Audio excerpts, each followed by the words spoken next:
بسم اللہ الرحمن الرحیم۔ السلام علیکم سامعین کرام، آج کا بیان سفر میں روزے کا رکھنا یا چھوڑنے کے بارے میں ہے۔ سفر میں روزہ چھوڑنے کے لیے یہ شرط ہے کہ اس پر مسافت کے اعتبار سے سفر کا اطلاق ہو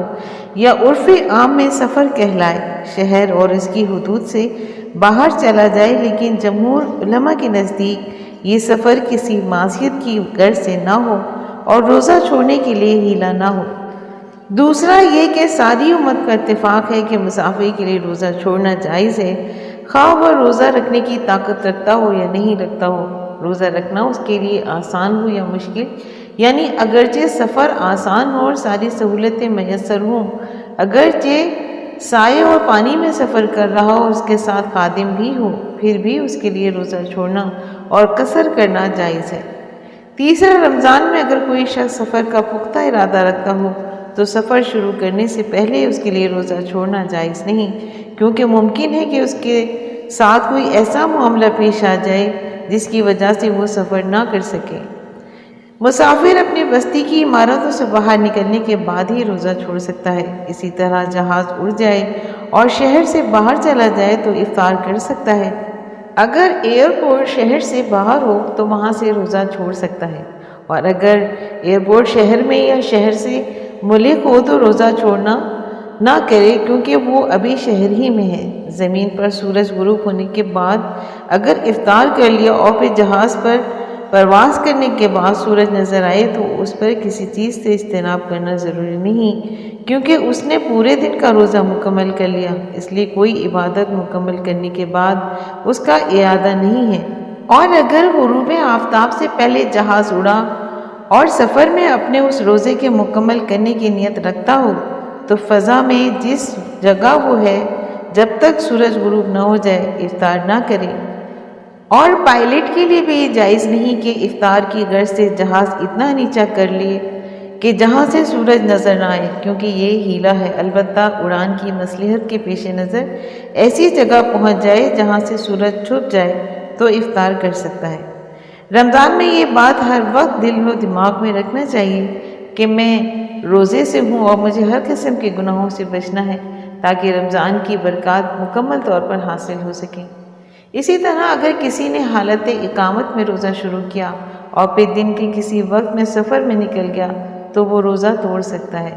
اس لیے کہ اللہ تعالیٰ کی مطلق سفر کو روزہ چھوڑنے کی رخصت کا سبب قرار دیا ہے۔ اللہ تعالیٰ کا ارشاد ہے کہ وَمَنْ كَانَ مَرِيضًا أَوْ عَلَى سَفَرٍ فَعِدَّةٌ مِّنْ أَيَّامٍ أُخَرَ،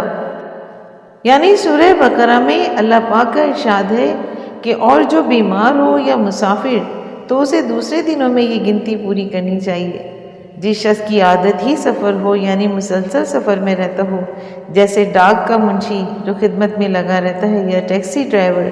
جہاز کا پائلٹ اور جہاز میں نوکری کرنے والا، تو انہیں روزہ چھوڑنے کی اجازت ہے، خواہ ان کا سفر دن بھر کا ہی رہتا ہو یا ہاں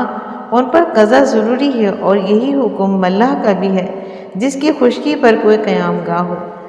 دن میں مسافر اگر اپنے گھر پہنچ جائے تو کیا وہ بقیہ دن میں روزے کی طرح گزارے گا یا نہیں،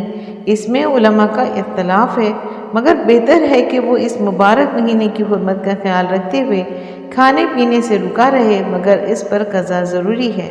خواہ وہ کھانے پینے سے رکے یا نہ رکے۔ اسی طرح کسی ملک میں روزہ شروع کیا ہو تو اس پر انہی لوگوں کا حکم منطبق ہوگا جن کے پاس اس نے سفر کیا ہے، انہی لوگوں کے ساتھ روزہ چھوڑے، اگرچہ 30 سے زائد 30 روزے پورے ہونے پر مزید روزے رکھنے کی ضرورت نہیں، مترجم ہی کیوں نہ ہو جائے۔ اس لیے آقائے دو جہاں حضور اکرم صلی اللہ علیہ وآلہ وسلم کا ارشاد پاک ہے کہ جس دن تم سب لوگ روزہ رکھو وہ روزے کا دن ہے، اور جس دن تم روزہ چھوڑ دو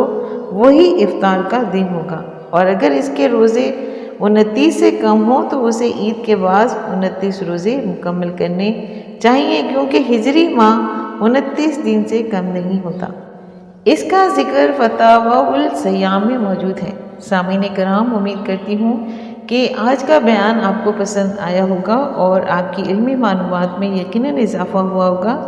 اگر آپ کو آج کا بیان پسند آیا ہے تو آپ اپنے چینل